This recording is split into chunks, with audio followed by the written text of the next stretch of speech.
different things. Interesting enough, some of it is, as Neeraj discussed, is about project management. Now, project management in research is a little bit different than normal project management. I was reading up about this actually, and standard project management is highly standardized processes. So you might start out with, let's say, building a house. Yeah, so you're building a house, and first of all, we have to get an architect to make a map, and then you have to dig the foundation, and then you have to construct the walls, and then you do the roof, and then the windows, and all the internal stuff, kitchens, etc., or toilets, bathrooms, etc. later on.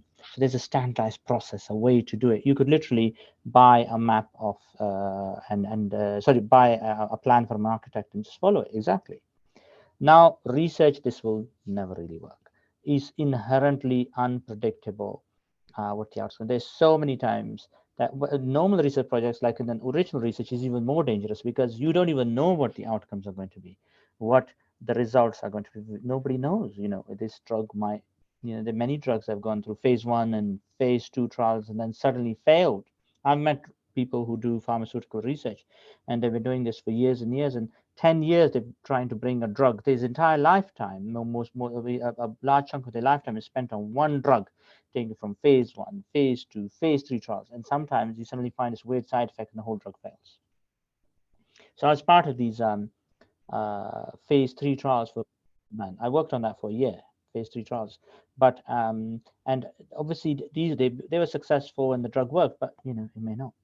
And this is the problem with the research, that is inherently unpredictable. Now, meta-analysis is similar.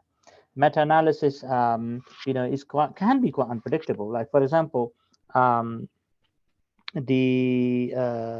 was a drug called bempedoic acid, and one of my colleagues, he was saying, look, for meta-analysis. I said, why don't you do bempedoic acid?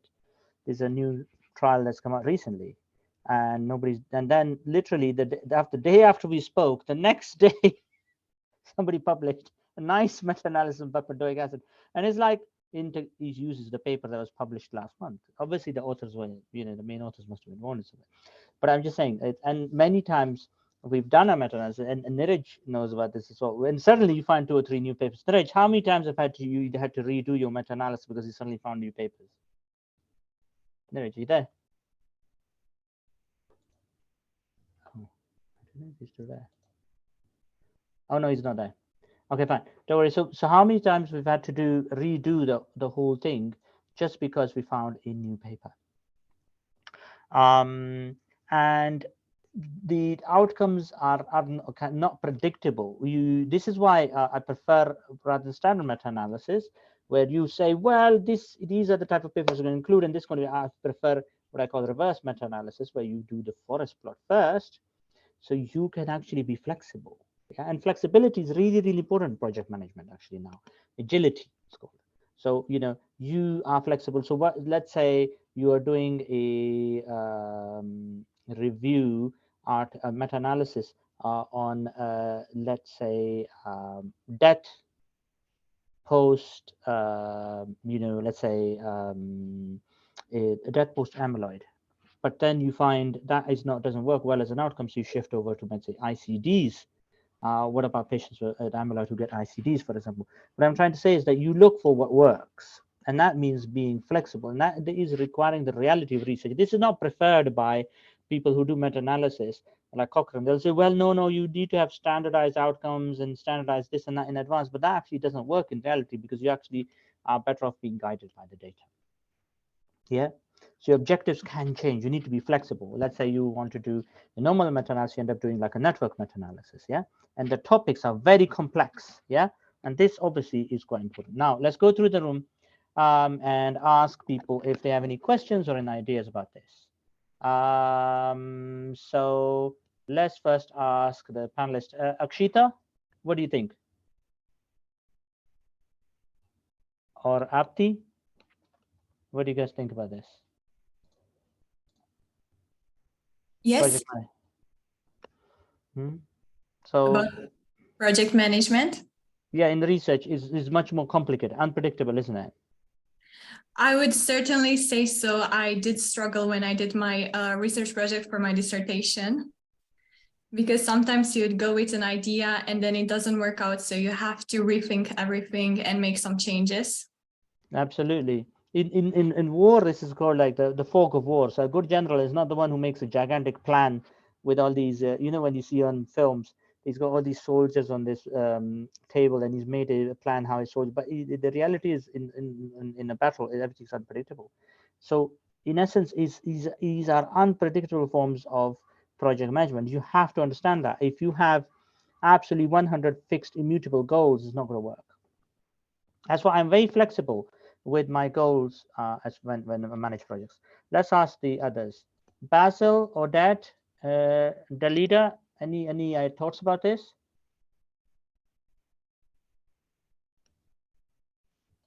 Patricia, Harjeet, Abir, any thoughts about this? No? Yeah, I agree that research is quite unpredictable. So I think you have to modify goals as you go along, and you can't really you can't be fixated on them. Absolutely. Absolutely. So this is and this is what frustrates people. This is why I prefer reverse meta-analysis, where you actually don't announce the project until you have done this creative process where you have actually gone in, found the new papers, created your forest plots, now, and you've checked, oh, this outcome doesn't work, this outcome works, this versus this works, this versus this doesn't work. Do you understand? Abir, Zainab, Nafisa, Rami, any ideas about this? No? Jana, Abdul Karim, Kiara, Emma, any thoughts about this? Any advice for us? No? Rishpash, Rayan, Clement. Clement, you always have some ideas. What do you want to say? Yes, you don't need to be rigid when you are setting your stretch goals, because along the way you could meet some obstacles that may even lead to some modifications. Absolutely. Now there was somebody else who was trying to talk. Was it Emma? No? Okay. Okay, fine. All right. So project management, design. So you have an idea, which we already talked about, how you look at a hot idea, which is from a big journal, and then you develop it. And that development is basically about, let's say you look at, you see what new papers there are and what forest plots you can create. You analyze it, see if it works. You see what is working, what is not working. Yeah, and then there's an evaluation phase. Is this workable? If you're going to involve lots of people, does it work? And this is only a bigger part of the project management is only a small part of the pie. So you can, in meta-analysis, take and submit your meta-analysis idea to Prospero, which a lot of journals recommend. So this is the development phase. For me, is the most important one. And then you create all your resources to set up the project. Then you have to do the project. Then you close out, which means that you finish the paper and submit it. And that's very important. This is where a lot of people don't get to this phase. The project closeout, that's 50% of projects fail because they don't get to this phase. And research integrity and compliance means that obviously you need to do everything above the board. Yeah. Now, this is another interesting point in research management, which is about interdisciplinary research. So interdisciplinary research is very, very important. So in the research, unlike in medicine you're rewarded. Okay, I can do this surgical procedure, whatever, 100 times, yeah, and I get better at it. And every year I do this form of, let's say, appendectomy, and I get better and better. And then 30 years later, I've done it 10,000 times, and I'm actually the best in the country there. But research doesn't reward you for that. Research rewards you for originality and doing things differently. So let's say you have two more fields for let's say interdisciplinary. This is a very good approach there. You find an idea which is between two fields. So there is a big problem in interdisciplinary research is that you might not be able to find a journal to take it because all the journals are actually in one discipline. So sometimes I've had a struggle to get papers accepted on this. So you study each field, then you study the problem, and then you apply you create a new methodology. Yeah, you create a new method, and so this can work. And this is so in meta-analysis, a way of thinking of this would be that you use a new form of meta-analysis, let's say network meta-analysis, for example, on a problem. Yeah, and that allows you to combine and look at different treatments in a way that nobody's ever done before. So that would be a perfect example, which is why I'm saying that for a meta-analysis project, it is not just enough anymore to do pairwise meta-analysis. You guys have to develop skills in network meta-analysis. We'll go over network meta-analysis again at the end.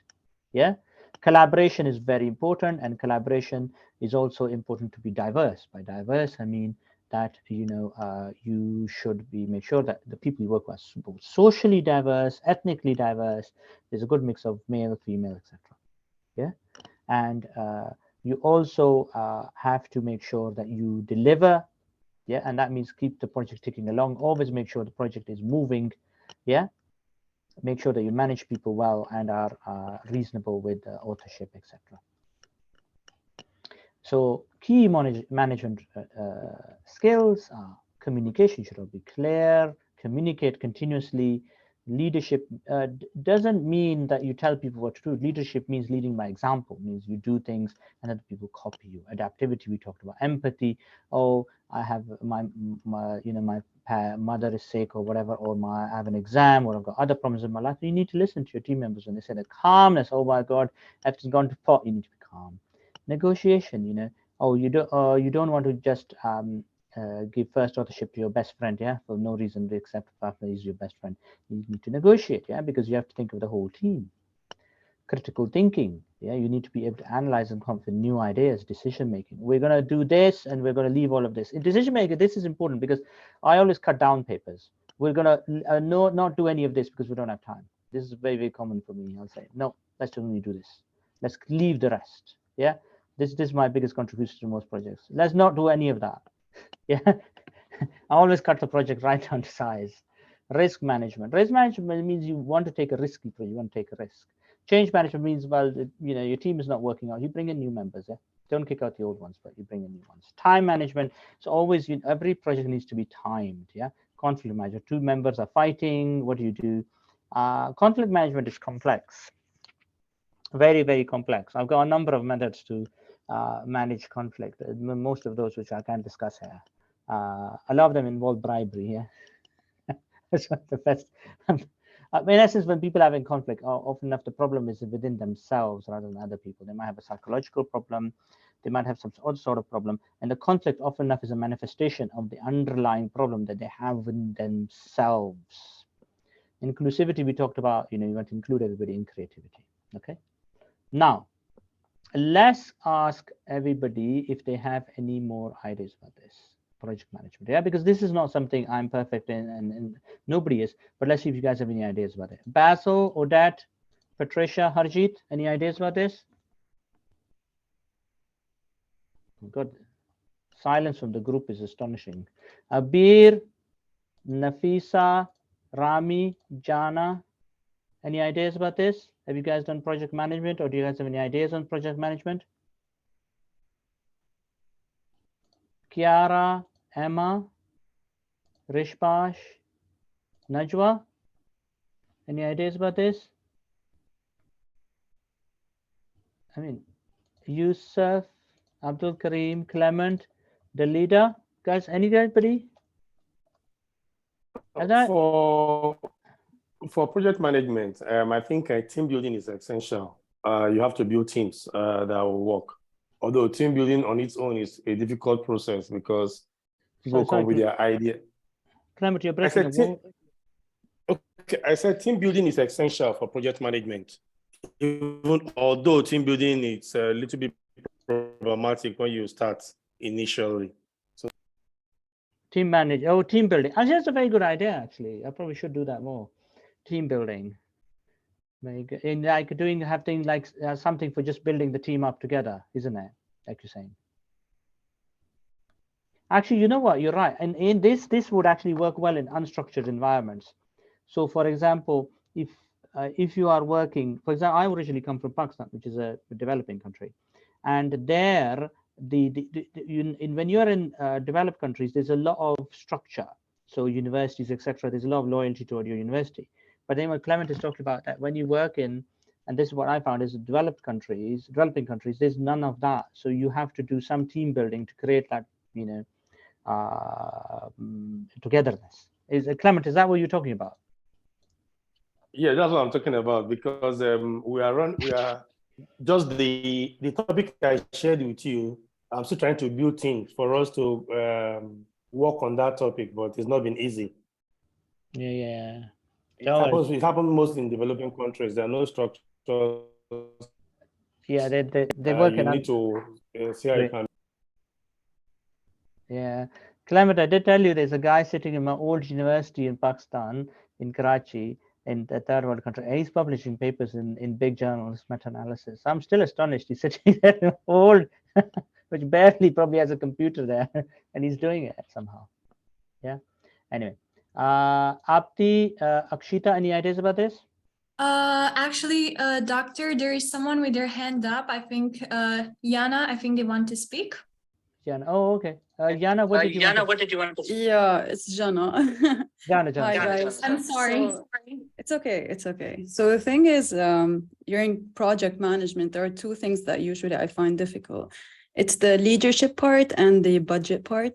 So the leadership part, it's either that multiple people, they need to lead the project and that causes a lot of conflict, or either that not much people want to lead.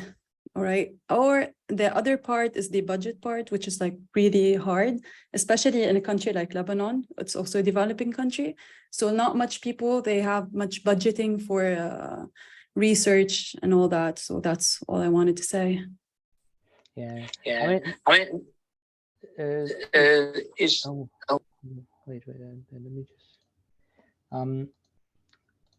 Can you guys hear me? Yeah. So I think the other important thing is that, as you said about budgeting, but it just, when you're asking people to contribute their time, you're also asking them to give up some part of themselves, and sometimes they have to contribute, by using their computer at home, or etc. etc.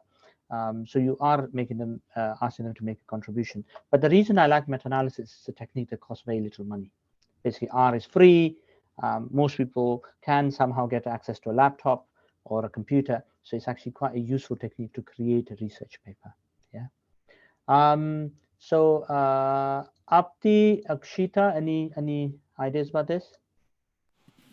I think. Oh, sorry, do you want to talk, Apti? Go ahead.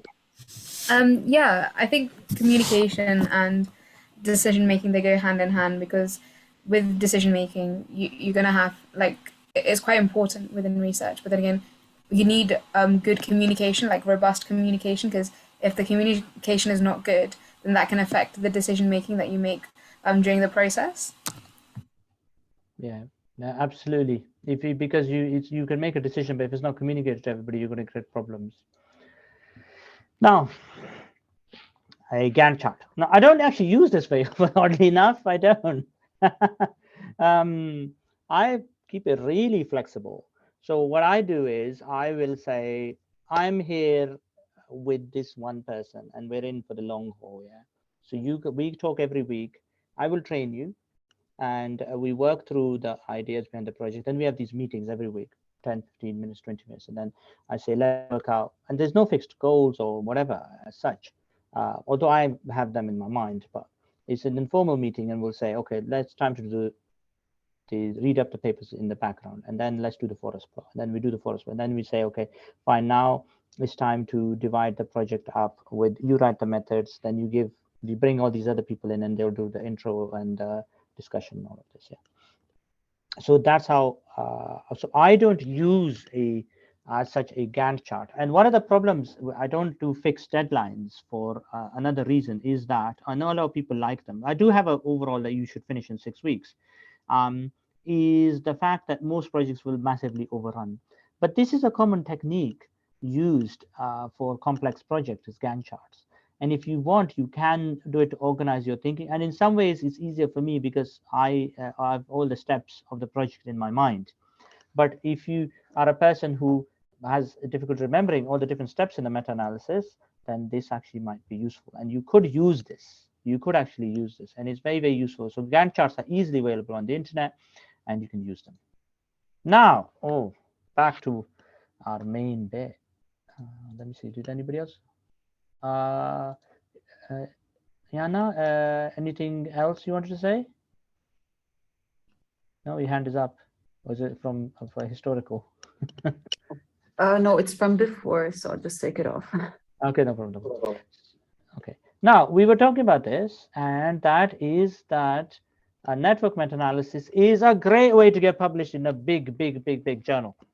And the when you do this in R, it's actually not more difficult, yeah, than writing a normal meta-analysis. So this is your code, m.net meta, yeah. So what you're doing is, sorry, m.net meta is where the output is going. Net meta is the actual function, which is basically we're using a standardized mean deviation. In this case, we're using fixed effects. Our reference group is .cow. And this is the treatment effect. This is the standard error, etc. So this is the data, the standard error of the data. As with all meta-analysis, always a bit of data, and there's a standard error of the data. Yeah, and the data is in this file with therapy formats. Yeah. So and then it creates, voila! Oh my God, the meta-analysis is done. We've got the it's basically telling you things like the number of treatment arms in each group. There's in each paper. It is giving you the most important bit, the treatment estimate. Yeah, this is the most critical bit. And what is happening is telling you which. So cow is the reference group. Yeah. So how much each treatment is better than that. Yeah. So GRP. GSH, these are basically different types of psychological treatments, and individual treatment is the best, 0.604. Yeah, you can easily see that this is the best. And then you get to your heterogeneity, which means there's a lot of variation. 89.6% I squared is very, very high. So there's a lot of heterogeneity, a lot of variation. But as we talked about, there is two types of heterogeneity in a network meta-analysis. One is within and then between design. Within designs means that I have two papers. One is aspirin versus clopidogrel, two papers comparing aspirin versus clopidogrel. So they might still be heterogeneous. They might still be different. Yeah, even though they both papers are comparing aspirin versus clopidogrel. So that's normal heterogeneity, which you find in normal meta-analysis. But then there's another paper which basically is comparing. It doesn't compare aspirin versus clopidogrel. It actually compares aspirin versus prasugrel, and then I found another paper which compares prasugrel to aspirin. So in essence, we talked about this before. London to Paris to Germany. So I only have. So if I have an estimate of travel from London to Berlin, yeah. So I have that still is inconsistent. So people who will go from London to Berlin still will arrive at different times. Some people will take a long time. Some people take EasyJet and they'll have a 7-hour delay. Yeah, but what I'm trying to say is that it will be inconsistency in the sense that if I try and use the distance to Paris and then to Berlin, there'd be a lot more differences in that estimate because EasyJet delays on both sides, in essence. Yeah, so the air parts is delayed on both sides. So what I'm trying to say is that you can have normal heterogeneity, which is heterogeneity between papers which are similar, and then inconsistency, which is heterogeneity between different designs. And that is, in essence, inconsistency is based on the fact that we're making an assumption. We're making an assumption that the journey from London to Paris can be added to the journey from Paris to Berlin, and that will actually give me a reasonably accurate time for the journey from London to Berlin. And in reality, this may work or may not work. So that's called inconsistency. But we have to make that assumption to make the network work. Yeah, that assumption has to be made to make that network work. And we can see now that most of the inconsistency is coming from within designs. These are the papers which are similar to each other, not papers which are different from each other. So just to go over this again, now Q, like Star Trek Q, is the actual total is the total heterogeneity. And most of total Q is coming from within design, which means papers which are similar to each other rather than papers which are different from each other. Yeah. So the Q, and the other thing is you can see the contribution of each paper to the Q value, which I'll go back here. And we can see that heterogeneity is always coming from one paper, which is Scrabble. That's important to understand. As with any type of heterogeneity, usually there's one or two papers that contribute a lot, and other papers don't. But the code is easy to run. Yeah, it's easy. In this case, we've used fixed effects, but as you know, the world is random, and we will find out that this was a bad idea. I will quickly show you that this was not a very good idea. Anyway, as we said, the heterogeneity is high, 89.6. And we talked about within design and between design. Yeah, within design and between design. But we already talked about this.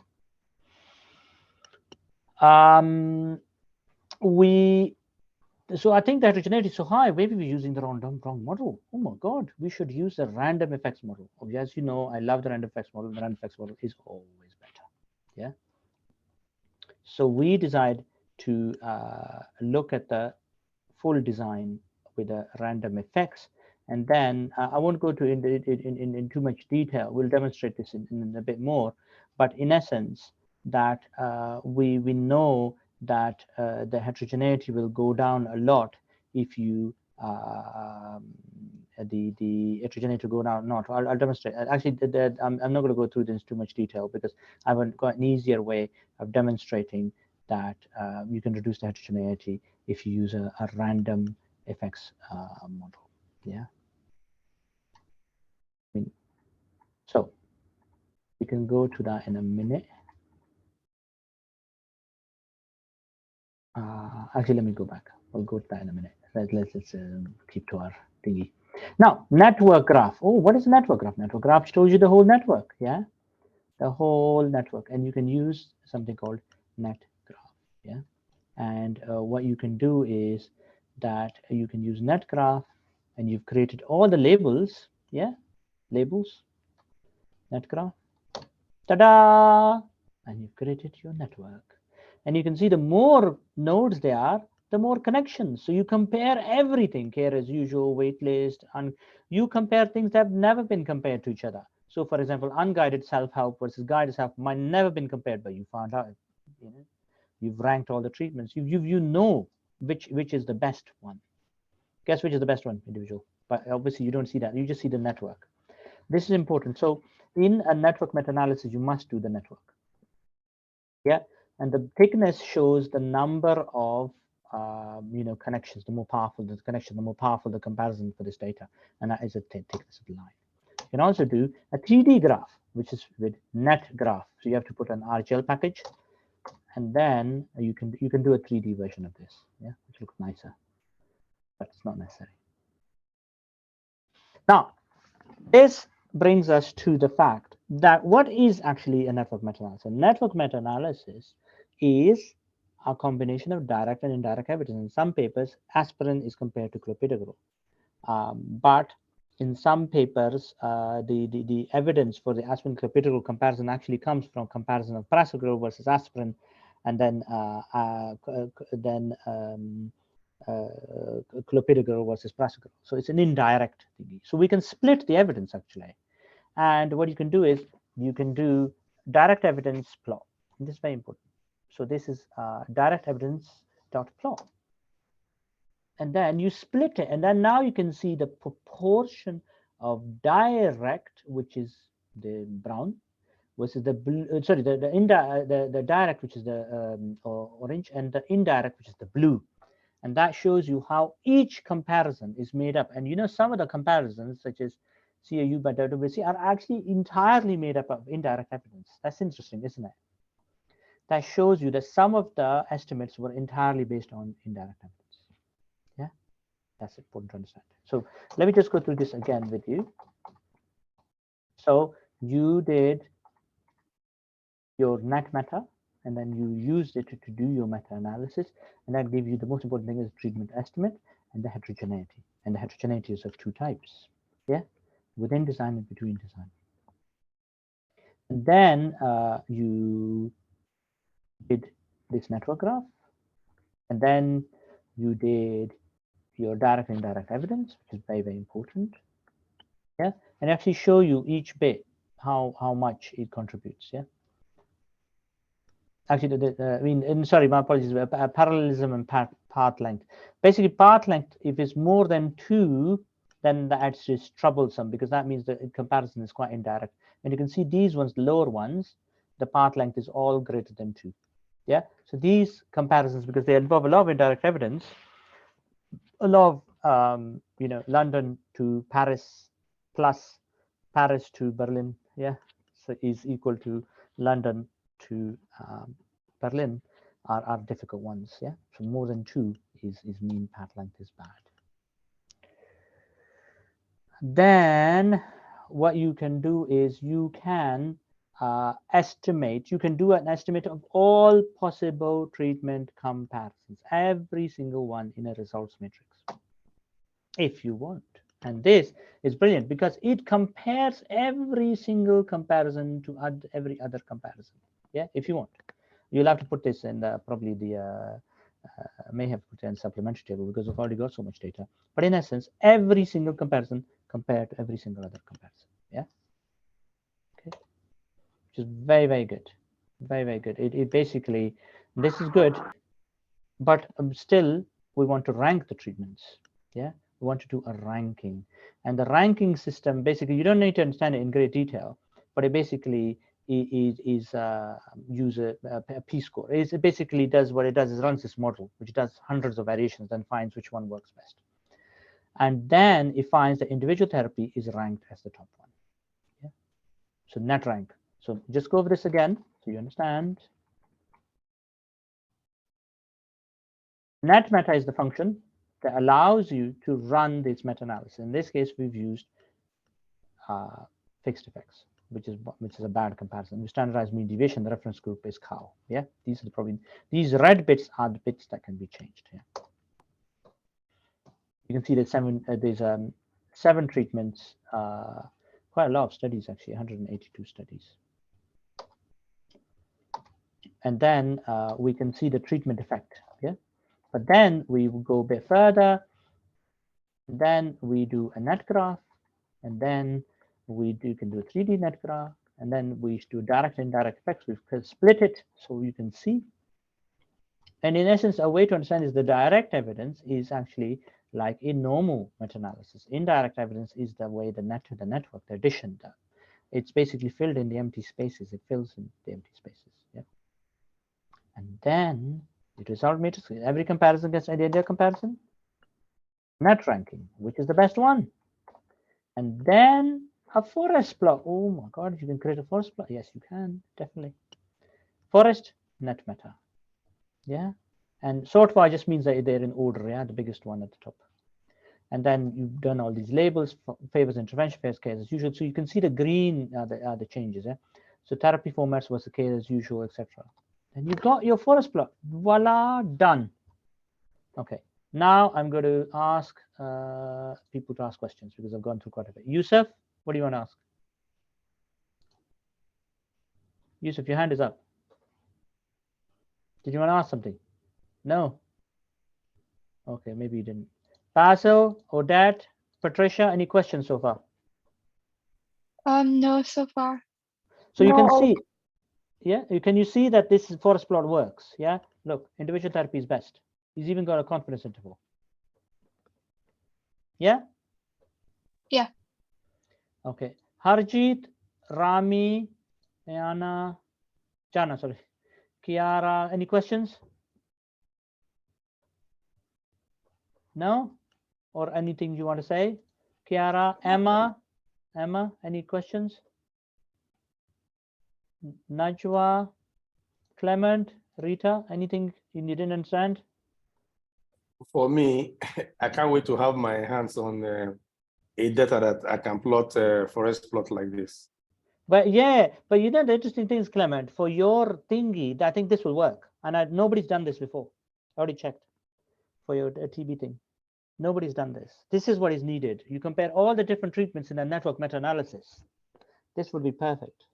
Although a pain in the ass, to be honest. Thank you. Thank you very much. Rita, Abdul Karim, Rishbash, Nafisa, any questions or anything you didn't understand? Dalida, Adrija, Zainab. Come on, guys, please ask away. I'm sad you're not asking any questions. Okay, fine. So now the interesting thing here is that some of the therapies have overlapping confidence intervals, and that's very interesting. That you can see that individual therapy and the group therapy have overlapping confidence intervals. So you can actually differentiate individual and group therapy that much because they could be the same. The same as of group and telephone therapy compared to each other, they're nearly overlapping. Although we definitely can say telephone and individual, there is actually might be some slight overlap here. Yeah, there is. So these three, you can't easily differentiate from each other, which is better, individual therapy, group therapy, or telephone therapy. Yeah, but you can see that all across the line. So all of the therapies work. The only therapy that doesn't work and is associated with negative outcome is a wait list. Yeah, so that actually makes patients worse, which is interesting. For depression, if they're on the wait list, so it doesn't work. Even unguided self-help is better. Yeah, which is very interesting. So if you go and look things up on the internet, you will do better. But if you do nothing, if you're on a waiting list, you will do badly. And that's quite easy to understand. Net heat. Now this is another one of these plots. Yeah, let me go through them again so you guys understand. What are we going to do?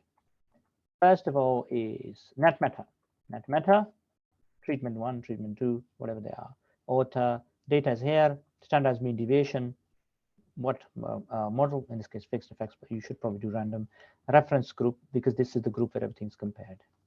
And then voila, it gives you your results, which you're not going to go into too much detail, but the main thing is treatment estimate.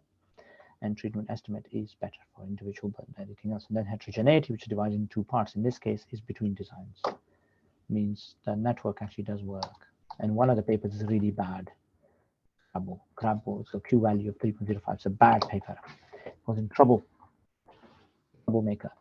paper. So basically, after that, what you do is you create your network graph. Yeah, that looks nice. You've got lots of beautiful pictures. Then you do direct versus indirect estimate. This is the reality. This is the stuff we've made up. Yeah, or actually, no, we've calculated. This is the calculation bit. And some of the, comparisons, it was quite high. Now, the interesting thing is that if you're going to say, let's say we were interested in individual versus, let's look for individual versus phone. Individual versus phone. So individual versus phone, the data is pretty good. So this is one of the main comparisons. And then let's say we do individual versus group. In this case, this is all indirect evidence. Then we say individual versus, what the comparison that was the most important, I thought. Individual versus group, let's say. Okay, let's go back here. So individual versus group. Oh, individual versus group, interesting enough, nearly all indirect evidence 2.1. Yeah, 2.1. So the path length is long. So interesting enough, it's although that we've said this, it's better, there is a lot of problems there. And this is the results matrix. We talked about this. This has every comparison to every other comparison. So it's actually similar to this, except it's not split. Yeah. All right. Then net ranking. Yeah, voila, net ranking. Individual is the best, but forest don't match. So in this case, reference group sort form, which is the biggest one at the top. As you can see, biggest one at the top. And then this is just the size. XLM is the size. And then, it just says therapy formats was usual. So this is the title. Then favors intervention label on the left, favors care as usual label on the right. Yeah. And the labels we've said are in this place called long labels. So that gives labels to each of the graphs. But you've got confidence, as we discussed before, the confidence of all these first three are overlapping. And we already know there's a lot of indirect evidence there as well. Now, net heat plot. This is very, very useful and evaluates inconsistency within the network. Oh, we've done a net heat plot. Net heat plot, red is bad, color is bad, gray is good. So this is a lot of inconsistency in some of the comparisons. What are those comparisons? So these red ones are cow versus GRP, GRP versus, so there's a lot of these have, red. Yeah, the red is bad. So the now it's important to, yeah, so the red is bad. So gray box, the also signify how important a treatment comparison of estimation of another treatment. The bigger the box, the more important the comparison. So if the box is big, that means more direct evidence was used. Yeah. So if the box is a big box, that means more direct evidence was used. So for example, let's say we want to do, let's say I want to do, this is you have to understand, and a net heat plot, first of all, is not about comparison, actually, in essence, not individual treatment comparison, but design. Yeah, specific design. So what it's doing is comparing different types of design. Another way to look at this is that you say, as when I said to you, aspirin versus clopidogrel, and then it's saying, and then it's comparing it to another comparison, which is clopidogrel versus a prasugrel, for example. Yeah, is taking these two, or another way to look at this is, if you go back to this one, what it's doing is it's comparing this line to this line, and then this line to this line, or this line to this line. Do you understand? So it's comparing different parts of the network to each other to see which parts are weaker and which are stronger. Net heat plot. And so some of them have bigger boxes and the evidence is stronger than direct evidence. Some of them are little tiny ones, there's barely any evidence. The color. So color, deep red is a lot of inconsistency and blue is good. So red is bad. So for example, they're saying that some are red, and that means there's a lot of inconsistency in that. And then there's deep blue, and that means that the design is better. So I mean, it's the data that's being contributed by this bit to the overall data is good. Yeah, and this data that is contributed is a lot of inconsistency in it. And then let's say if you zoom a random effects model. Now this is the important bit. This is what I wanted to get you to. But voila, there's a substantial decrease in inconsistency. So what has happened is there are no fields with dark red now. The model is much better. There's a lot of big boxes. Well, in some of the comparisons. So what they're trying to say is that each of the parts of the network. Another way of looking at the network is this: that it's like a Lego construction. A Lego construction. These are the Lego pieces. Each of the Lego pieces is contributing. Yeah, is contributing not just to this. Comparison to this is contributing to all the rest of the strength of the network as well. The whole thing is interconnected. Yeah. So the net heat plot compares each Lego piece to another Lego piece, and some of the Lego pieces are really weak, and some of the Lego pieces are very strong. Yeah. So that's the important thing. So every brick is compared to every other brick. And then we change it to random effects, the whole thing becomes much better. Yeah? And that shows the inconsistency in the network is reduced. So the net heat plot shows two things. One was the bigger the box, the more direct evidence. Yeah, it's contributing this is from coming from this bit. And the more red, the worse the inconsistency. Yeah, so it's both about direct evidence and inconsistency. Direct evidence is the bigger the box, inconsistency is more red. Net heat plots are useful. Another thing, we talked about direct and indirect evidence already here. This one, but you can split the the standardized mean deviation that you get into what is called direct and indirect, and this is very actually useful, very useful. So let's say we took that model and we say this one is 0.56. You remember this was, let's say, individual versus cow. This is 0.643, which is the best, yeah, the best of all.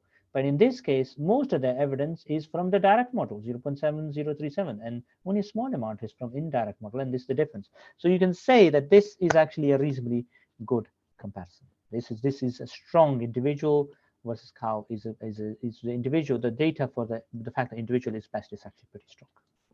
Yeah, and even gives you a p-value, which is, as you can see, stupendous, less than 0.00001. This is brilliant, isn't it? It gives you a p-value as well.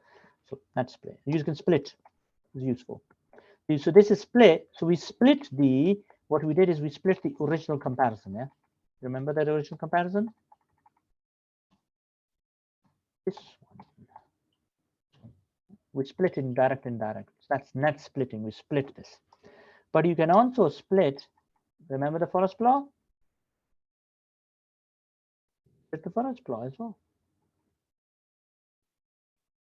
I've split the forest plot.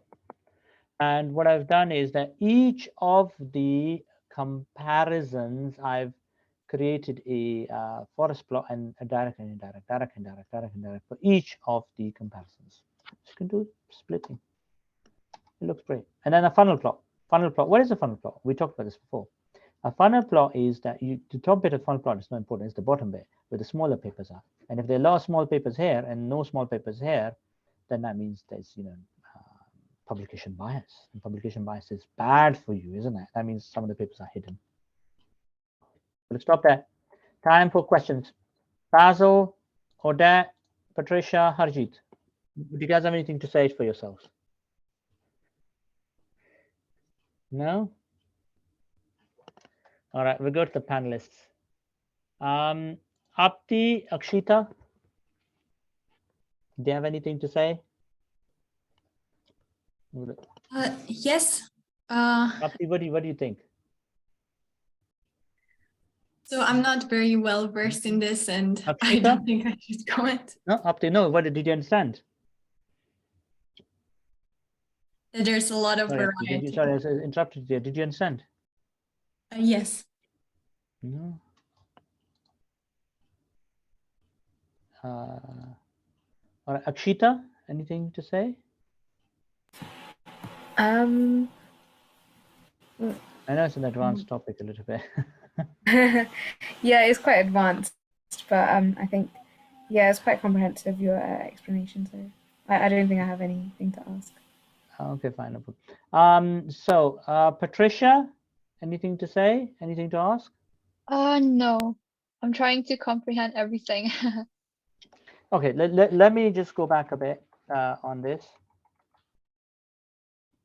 So what is a network meta-analysis? A network meta-analysis takes all these papers which compare a treatment, let's say it's for ACS or it's for a psychiatric treatment in this case. So for depression, care as usual versus group versus self-guided versus individual versus phone versus unself-guided versus waitlist. Yeah, all of these different therapies. Go back. And then you can run this net, you can run net meta, which is a function within R, and you've got to have the data prepared in a spreadsheet. You run this code with a fixed or random flex model. In this case, is standard mean deviation. And then what you do is it does the whole thing for you, and it does. It's telling you the arms in the studies, and it's telling you the and this which one is better, the treatment estimate. Yeah, which is the better treatment. It gives you is combining and then telling you which is the best treatment using direct and indirect stuff. And then the heterogeneity, although is high, which is the difference between the papers. So you've got within design heterogeneity, which is all the studies with versus clopidogrel, and then inconsistencies between designs, which is that you've got your data from other studies which actually don't compare aspirin and clopidogrel directly. Yeah. So you're seeing that most of it coming from within designs, which means we probably used the wrong model, which is fixed effects. Then Q means that this is a bad paper, Crabble. Yeah, this is a bad paper. It's giving a lot of Q. And then what we can do is a network graph. So network graph comes from the net graph function. You can do a 3D version, and then you put labels on it, and then voila, it creates this. And it tells you that the thicker the line, the more the comparison there is. You don't necessarily have to have thick lines. You can do it without the thick lines if you want. And what you can do is you can split the direct and indirect evidence, and you can say, well, you know, this one is more direct evidence, this was more indirect evidence. For some of the comparisons, it's only really, in fact, 100% of everything was indirect evidence. This is important to understand that in some cases, these drugs have never been compared directly to each other. They've been compared to placebo. They've never been compared to each other, or these things have never been compared to each other. And you've created the new data. Unbelievable. You've created this information which didn't exist. You've discovered a part of the universe that was missing. Yeah, but they're saying if you're doing too much, that's bad. If it's more than 2, it's naughty. But we use it anyway. It doesn't matter. Statistically, it basically, but it does make these ones really strong, because now you've got direct evidence, and on top of it, you put in indirect evidence. So basically, you've got a super strong comparison. This is why network meta-analysis is so powerful, because you make the main comparisons much, because otherwise, you in pairwise, you would have just said, I've got all the aspirin versus clopidogrel papers, but it's saying, no, I've got all these other elements, and that makes that aspirin versus clopidogrel comparison extremely powerful. And then you can compare all of them in a results matrix. This is every single comparison compared to every single other comparison. Then you can rank them, net rank. Then you can do a forest plot, forest net meta. We're comparing all of them. Then you say, well, let's make my life more difficult, net heat plot. And I'm comparing all the different types of designs. And that tells me this doesn't look very good, and you should reuse a random effects model. The naughty. So the gray, the bigger the box, the more direct evidence in that comparison. Some of these boxes are quite big, but the red means inconsistency. Red is bad. So I've done a new one, and then now I can see, oh, the red is gone. So the inconsistency is gone. So I don't have to worry about inconsistency anymore. But what I do interesting to see is that some of the comparisons have big boxes, the others don't. Yeah. Then we can split. I can say what's direct, what's indirect. Yeah. So I took the original one and I split it. Yeah, this is the treatment effect by split it, and now I can see how much is direct, and that still is very strong for the best ones because they're mostly direct evidence. Then I can do a split forest plot, which I've done. Voila! And then I've done a funnel plot as well, which basically tells me that this is good data and there's no publication bias. Okay, so we've got 2 minutes left. Let's quickly pass through the room. Harjeet, Rami, Yana, Kiara, Jana, sorry, Kiara, any questions? Guys? Emma, Najwa, Clement, Rita, any last minute questions? None from me. Very good. Abdul Karim, Rishmash, Zainab, Ajri, Adrija, Nafisa, any questions? No? No, thank you. Dalita, Yusuf, Sumuchku, Ayodeji, any questions? No? Hello? No questions at all? We trying to comprehend. Maybe you can drop your mail. We drop the questions later. No questions? Okay. Oh,